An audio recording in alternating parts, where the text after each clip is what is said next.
If I said the word angel, you would most likely imagine a baby with small wings like a white dove. You saw this on a postcard or fountains. But if you are a religious person, then perhaps the image of a tall, slender man with huge snow white wings will come to mind. Is it so? But what if I say this image has nothing to do with the main book of Christianity, the Bible? After all, the images of angels there were more terrible than you used to imagine of demons. These creatures were more like monsters from Lovecraft's stories. You would definitely want to meet such an angel, even in heaven. So, why do we use the false image of angels in popular culture? Who forced this image? And why do angels in the Bible look so creepy in reality?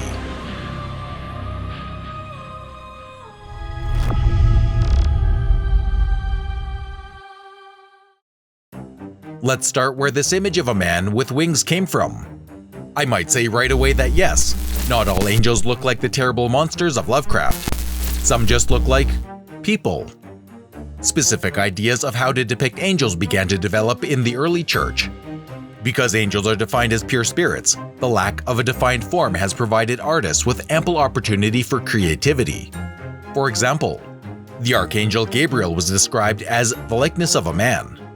The earliest known Christian depiction of an angel in the catacombs of Priscilla, dating from the middle of the 3rd century, is a depiction of the Annunciation, in which Gabriel is depicted without wings.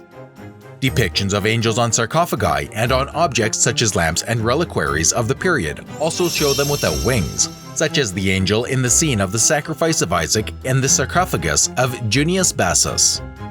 So anthropomorphic angels were depicted at the beginning of our era, but the earliest known image of angels with wings appeared around 379 to 395 after the birth of Christ. It is found on the so-called Prince's sarcophagus discovered at Surigazel, Turkey. In the same period, St. John Chrysostom explained the meaning of angels' wings as follows. They manifest a nature's sublimity. That is why Gabriel is represented with wings. Not that angels have wings, but that you may know that they leave the heights and the most elevated dwelling to approach human nature. Accordingly, the wings attributed to these powers have no other meaning than to indicate the sublimity of their nature. Further, this image was borrowed by the Byzantines, the medieval church, and it already gained massive popularity during the Renaissance in the sculptures of Michelangelo and the paintings of Raphael. Actually, this image has survived to this day, virtually unchanged. But back to 3.5 thousand years ago, when the true image of an angel was conceived. Researchers say that the Bible began to be written around the 15th century BC, most likely in the territories that are described in it. That is, this is the area from Egypt to the Middle East. Consider popular images at this time. This is the Sphinx, a zoomorphic mythical creature. You may know him from a huge sculpture that is located in Egypt. But this is not only an Egyptian creature, it was very popular at the time. For example, in ancient Egyptian art, he was depicted as an animal with the body of a lion, the head of a man, a falcon, or a ram. But in ancient Greek mythology, a monster with a human head, paws and body of a lion, wings of an eagle, and a bull's tail. And the culture of Mesopotamia, ancient Egypt, and Greece was full of similar zoomorphic images. All mythology was borrowed from each other, and therefore the Bible was also full of such images. Let's start with the closest beings to God, the cherubim. One of the first mentions of them falls on the book of Genesis, namely at the time of the expulsion of Adam and Eve from paradise. And he cast out Adam, and placed before the paradise of pleasure cherubims, and a flaming sword, turning every way, to keep the way of the tree of life. In the Psalms of David, cherubim are mentioned as the means of transportation. He stood on the cherubim and flew. The prophet Ezekiel speaks of the cherubim as amazing living creatures that are difficult to describe in words. He says that from the middle of the fire, one could see the likeness of 4 animals. Their appearance was like that of a man, but each had 4 faces: a man, a lion, a calf, and an eagle. Straight legs, shining like shining copper, with calf feet and human hands under the wings. These animals move quickly back and forth, rapidly rose above the ground. Fire and lightning flashed between them. These winged celestial creatures, difficult to describe in words, were like chariot on which the divine throne stood. Next up are the Seraphim.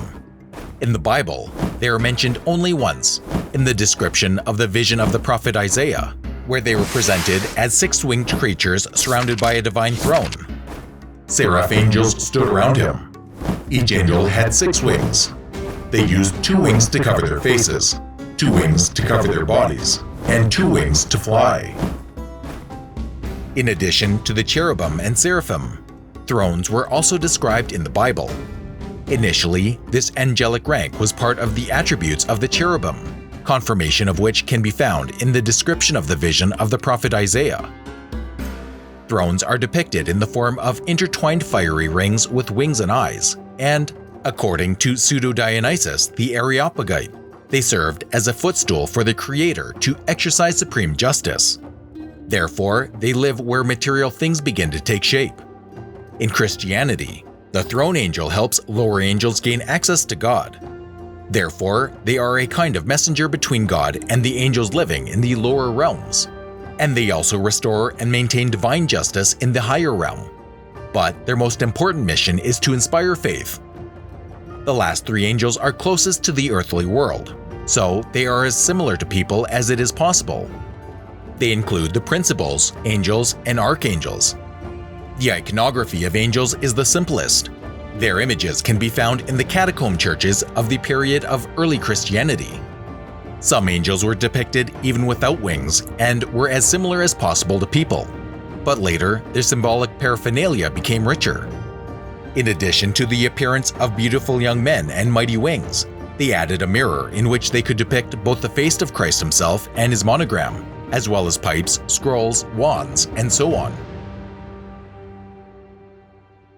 All these images were inspired by the time and place where the book was written, but, as the researchers say, the book was written before the 1st century AD.